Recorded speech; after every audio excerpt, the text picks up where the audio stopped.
alien being that appears in the tape? Yes, I have, but I stress I was not necessarily present at the interview session that appears on the tape.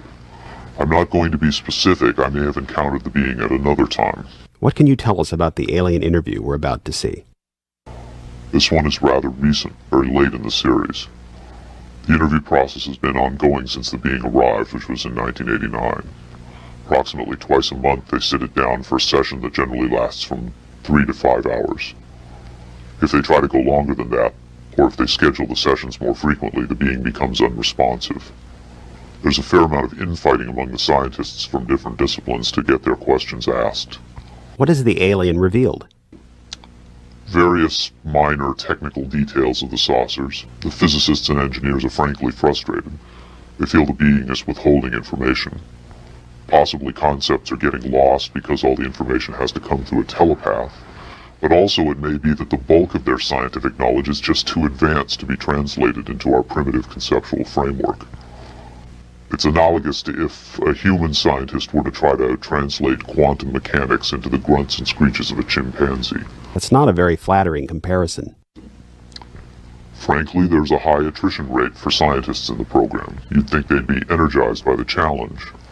But a lot of them take the ego deflation very hard when they find out not only how much they don't know, but how much they aren't even capable of understanding. What else has the alien communicated? Oddly enough, the being seems to have a much easier time communicating spiritual concepts.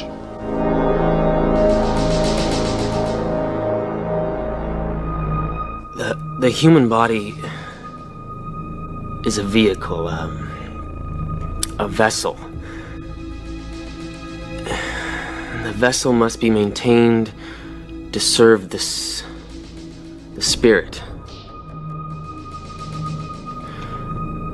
with maximum efficiency. But a broken vessel can be replaced. The human spirit, or the soul,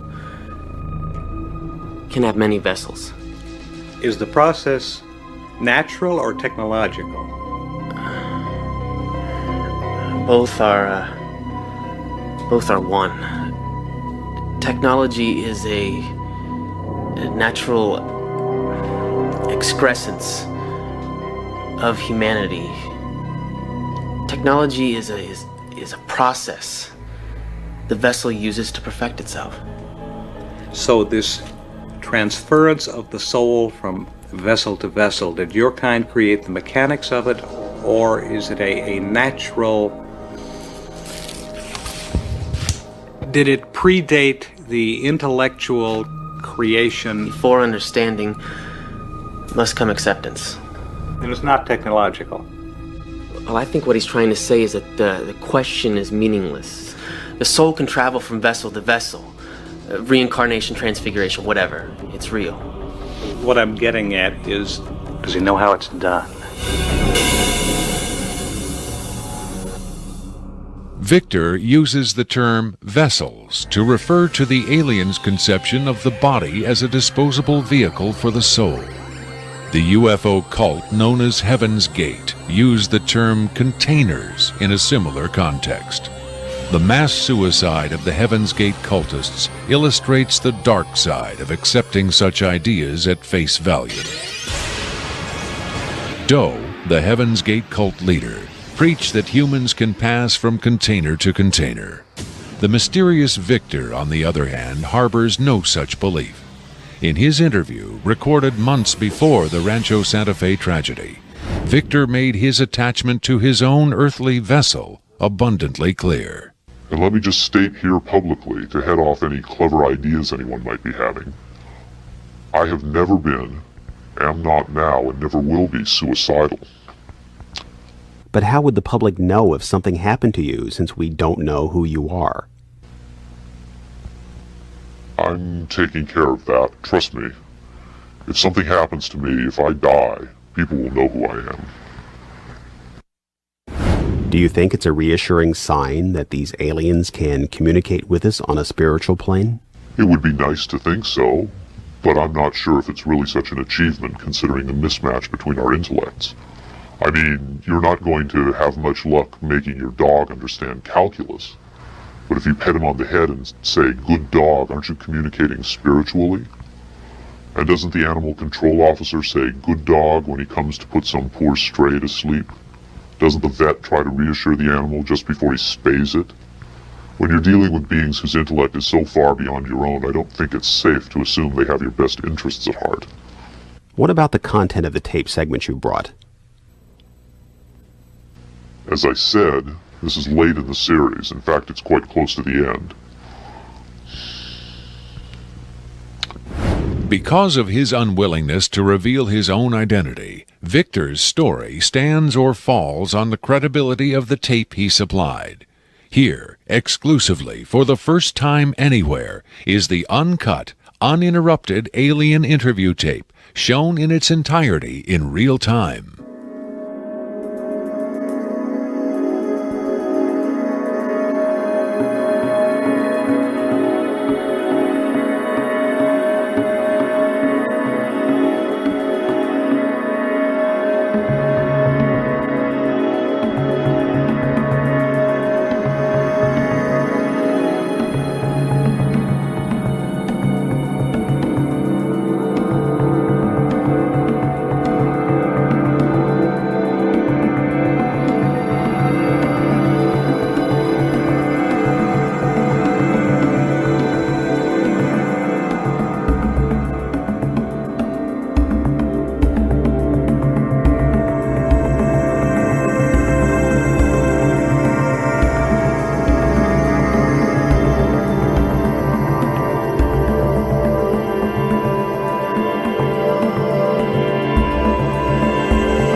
You removed the soundtrack from the tape before you turned it over to this program. That's correct. I can't allow the voices of the project personnel to be heard by the general public. There's a very good chance their family or friends on the outside might recognize them. Isn't your purpose in releasing this tape to expose Area 51 to the world?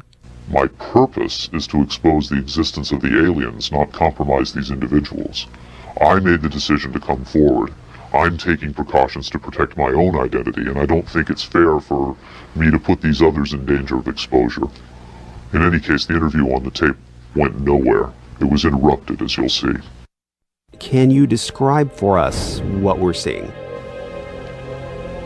All right, we're looking at the interview suite at S4. It's kept dark for the comfort of the aliens. The figure who is just barely visible in the left foreground is the telepath, and behind the camera is a raked seating area for observers. Although in this case, I believe the only other person present was a military aide. The alien is seated behind a glass partition in a biocontainment area, which is maintained at biosafety level 2, the lowest designation. That's primarily for the protection of the aliens, not us. The theory is that if they were going to infect us with an alien bug, it would have happened 50 years ago. In fact, all the indications are the aliens eliminated microbial and viral life from their own ecosystem long ago. They aren't susceptible to our diseases directly, but it has been shown that microbes can reproduce and form colonies within their respiratory systems, which tends to exacerbate the debilities they seem to suffer anyway in our environment. In fact, you can see here the alien is beginning to flag. The interview was not going well. The telepath was trying to clarify some points from a previous interview, but he wasn't receiving coherent responses. As you can see, the being is in real distress.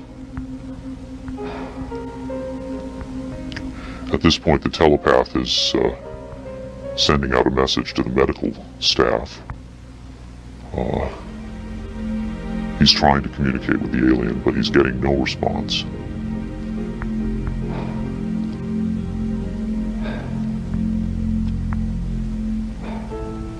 There's very little he can do.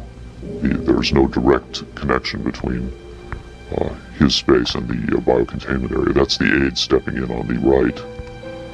The medical staff should be there by now. They're slow in responding. There they are.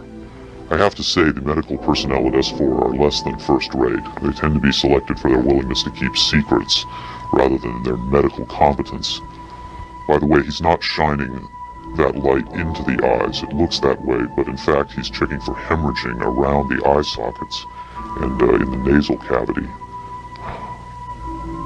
I'm sorry. It's very hard for me to watch this.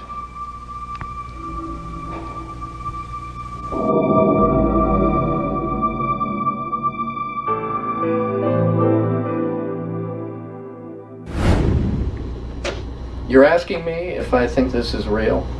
That have I finally seen a space alien?